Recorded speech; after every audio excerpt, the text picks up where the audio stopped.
Good morning છોકરાઓ. જાગવાનો સમય. યાદ રહે, આવતા મહિને આપણે ઇન્ટર સ્કૂલ એથ્લેટિક્સ સ્પર્ધા છે, તો જાગી જાઓ અને તમારી દોડવાની પ્રેક્ટિસ માટે જાઓ. ગુડ મોર્નિંગ માં. અમિત, તું દિવસે દિવસે આળસુ થતો જાય છે. જાગી જા. હું ખૂબ જ થાકી ગયો છું. ઊંઘ આવે છે, બસ 5 મિનિટ. ગઈ રાત્રે બરોબર ઊંઘ નથી આવી તને, શું? તે પોતાના મોબાઈલ પર ગેમ્સ રમતો હતો અને સમયનું ભાન નહીં રહ્યું હોય. અમિત, તારે થોડા જવાબદાર બનવું જોઈએ અને તારા સ્ક્રીન ટાઈમ પર અંકુશ રાખવો પડશે. હવે ઝડપથી જાગી જા.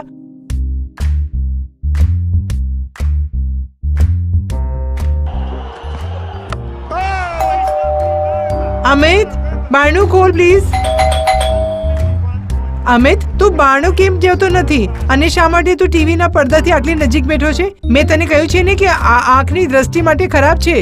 ઠીક છે માં. હવે ઝડપથી તૈયાર થઈ જા, શાળાની વેન આવતી જશે. મેથીના પરાઠા ફરીથી? માં છોલે ભટુરે જેવું કંઈ કેમ નથી બનાવતી? ગુડ મોર્નિંગ વિદ્યાર્થીઓ. આપણે આગળ વધીએ તે પહેલા આવો ગઈકાલે આપણે શું શીખ્યા તે જોઈએ. ઈશા, તું અમને સરેરાશની ગણતરી કરવાનું સૂત્ર જણાવી શકીશ? મેમ, મને ખબર નથી. અમિત, કૃપા કરી બ્લેકબોર્ડ પર લખેલ પ્રશ્નને ઉકેલ. મેમ, મારું માથું દુખે છે અને કાળા પાટિયા પર લખેલું મને બરોબર દેખાઈ નથી રહ્યું. માથાનો દુખાવો? તે સવારનો નાસ્તો કર્યો છે? ના મેમ, મને શાળાએ આવવા મોડું થતું હતું, તેથી મારી પાસે સવારના નાસ્તાનો સમય નહોતો. આ સારું નથી. તારી વયના બાળકોએ દરરોજ સવારનો નાસ્તો કરવો જ જોઈએ. આવતીકાલે તારા વડીલો સાથે શાળાના હેલ્થ કેર સેન્ટરની મુલાકાત લે. હું ડોક્ટર રવિને ચેકઅપ કરવાનું કહી દઈશ. ઠીક છે મેમ, તમારો આભાર. Good morning. કેમ છે અમિત? Good morning doctor. આજકાલ મને માથાનો દુખાવો રહે છે. હું સુસ્તી પણ અનુભવું છું અને જલ્દી થાકી જાઉં છું. ગઈકાલે મારા ગણિતના શિક્ષકે મને પૂછ્યું. માથાનો દુખાવો? તે સવારનો નાસ્તો કર્યો છે? ના મેમ, મને શાળાએ આવવા મોડું થતું હતું, તેથી મારી પાસે સવારના નાસ્તાનો સમય નહોતો. આ સારું નથી. મને તારા નિત્યક્રમ અંગે થોડુંક જણાવ. ડોક્ટર, અમિતને જરાય ફળ અને શાકભાજી નથી ગમતા. તે પોતાના ફોન પર ગેમ્સ રમવામાં પણ પુષ્કળ સમય પસાર કરે છે. I C. અમિત, કિશોર અવસ્થા શારીરિક અને માનસિક વિકાસનો સૌથી મહત્વપૂર્ણ તબક્કો હોય છે. સંતુલિત આહાર લેવાનું મહત્વપૂર્ણ છે. તારે ઘરનો બનેલો ખોરાક ખાવો અને જંક ફૂડ ટાળવો જોઈએ. ફળો અને શાકભાજી આરોગ્યપ્રદ આહારનો મહત્વપૂર્ણ ભાગ છે અને વિટામિનનો તથા ખનિજોથી ભરપૂર હોય છે. આની જીવનશૈલી બાબતે મને ચિંતા થયા કરે છે. ઇન્ટર સ્કૂલ એથ્લેટિક્સ સ્પર્ધામાં થોડાક જ અઠવાડિયા બાકી છે.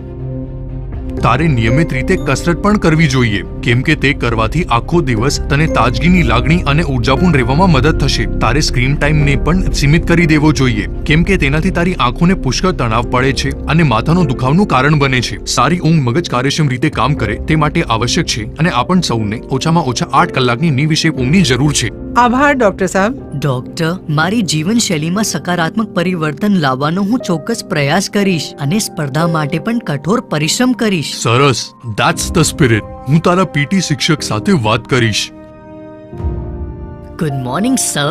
Good morning Amit. ડોક્ટર રવિએ મને તારા અંગે વાત કરી હતી. આવતીકાલે શાળાએ વહેલો આવજે, જેથી કે આપણે આરોગ્યપ્રદ ફિટનેસ પદ્ધતિ વિકસાવી શકીએ. Yes sir. સ્પર્ધા બસ અઠવાડિયું દૂર જ છે, આથી તારે ભારે પરિશ્રમની જરૂર છે. સર, હું મારાથી બનતું શ્રેષ્ઠ કરીશ અને તમને નિરાશ નહીં કરું.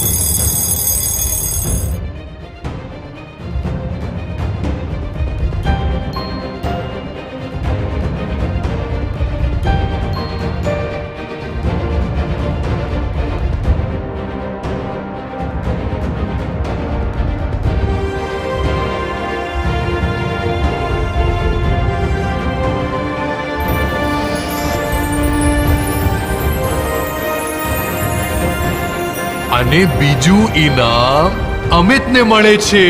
પોતાના પરિવાર અને શિક્ષકોની સહાયતા અને વ્યાયામ કરવાની દૃઢ નિષ્ઠાથી અમિતે પોતાના જીવનશૈલીમાં સુધાર તથા સ્વસ્થ અને તંદુરસ્ત બનાવ્યું. તારી ભારે મહેનત અને પરિશ્રમનું પરિણામ સામે આવ્યું. નિરંતર પ્રયાસ અને શિસ્તબદ્ધ જીવનશૈલી વડે તું ચોક્કસ સફળ થઈશ અને એક દિવસ ચેમ્પિયન બનીશ. કિશોરાવસ્થા દરમિયાન જ આરોગ્યપ્રદ વર્તણૂકને પ્રોત્સાહન આપવા અને યુવા લોકોને સ્વાસ્થ્ય જોખમોથી વધુ સારી રીતે બચાવવાના પગલાં લેવાનું પુખ્તાવસ્થામાં આરોગ્ય સમસ્યાઓથી બચવા માટે મહત્વપૂર્ણ છે. નિયમિત શારીરિક પ્રવૃત્તિ, સીમિત શર્કરા, લવણ અને ચરબીયુક્ત ખોરાક તથા તમાકુ અને આલ્કોહોલની અનુપસ્થિતિ કાર્ડિયોવાસ્ક્યુલર રોગ, કેન્સર, ગંભીર શ્વસન રોગ અને મધુપ્રમેહ જેવા નોન કોમ્યુનિકેબલ રોગોને આવવાથી અટકાવવા અને વિલંબમાં પાડવામાં મદદ કરી શકે છે. વ્યક્તિએ લેપટોપ, ટેલિવિઝન ને મોબાઈલ ફોન્સ પર સ્ક્રીન ટાઈમને દિવસના 2 કલાક કરતાં વધારે ન રાખવું જોઈએ. યોગ અને ધ્યાન મગજ અને વ્યક્તિના એકંદર સુસ્વાસ્થ્યમાં સુધારો કરી આરોગ્યને પ્રોત્સાહન આપે છે. અનારોગ્યપ્રદ વર્તણૂકમાં સુધારો કરવા જ્યારે અને જેમ જરૂર હોય તેમ મિત્રો, માતા-પિતા, શિક્ષકો અને ભરોસાપાત્ર પુખ્તો પાસેથી મદદ લો.